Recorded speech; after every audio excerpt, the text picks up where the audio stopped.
La ministre, peut-être introduire en disant que, en reprenant vos propos sur le fait que la France soit à hauteur des engagements qu'elle a pris en matière de réduction des gaz à effet de serre et globalement de ses politiques d'adaptation et d'atténuation.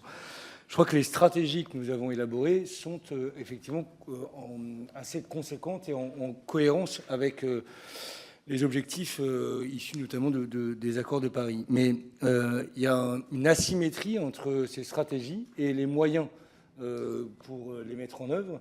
Tant et si bien d'ailleurs qu'à l'image de ce qui se passe sur Lausanne, quand on n'a pas les moyens de mettre en œuvre des stratégies, eh bien, on finit par en interroger finalement le fondement des stratégies et l'origine même des politiques publiques et leur pertinence.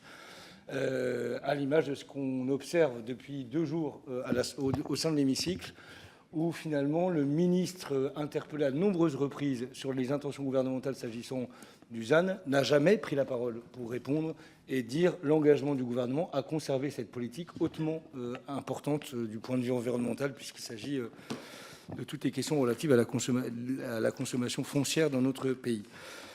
Même chose sur le fonds vert, vous aviez pris des engagements et on voit bien qu'ils persistent, mais à pour moitié de ce qu'étaient initialement les engagements pris par le gouvernement, lesquels d'ailleurs devaient monter en charge année après année. Je ne dis pas qu'il n'y a pas de problème de déficit et de dette publique, mais enfin bon, c'est souvent l'écologie qui est quand même facteur de variable d'ajustement des difficultés. À cet égard, et sans polémique, est-ce que vous pouvez nous expliquer ce pourquoi c'est M. Rebsamen, ministre en charge de la décentralisation, qui a présenté le rapport 380 sur le fonds vert? Est-ce que ça préfigure une internalisation dans le droit commun du fonds vert et donc sa disparition au profit de la DETR et de la DSIL? Si oui, est-ce que c'est à due proportion des moyens consolidés ou... Bref, on a besoin d'éclairage.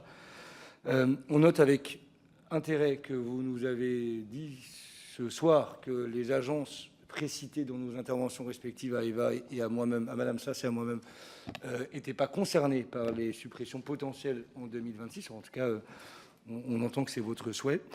Et 2 dernières choses. Rappeler simplement, sans esprit de polémique, qu'au moment de la conférence des présidents qui a précédé le vote de la motion de rejet proposée par ceux-mêmes qui en étaient les auteurs, nous étions favorables au temps de parole limité et au retrait de nombreux amendements pour permettre à l'hémicycle de se prononcer et de débattre, ce qui n'a pas été le choix retenu par la majorité des groupes au sein de la conférence des présidents. Et conclure simplement en un mot en vous demandant s'il est possible, et enfin c'est un souhait que nous exprimons, que soient associés le Parlement et les collectivités territoriales aux stratégies d'économie circulaire qui sont aujourd'hui en discussion au ministère, dans le contexte que vous savez est un peu troublé par la situation de l'entreprise Envie et des incidences, y compris sur les stratégies d'économie des circulaires dans les collectivités territoriales.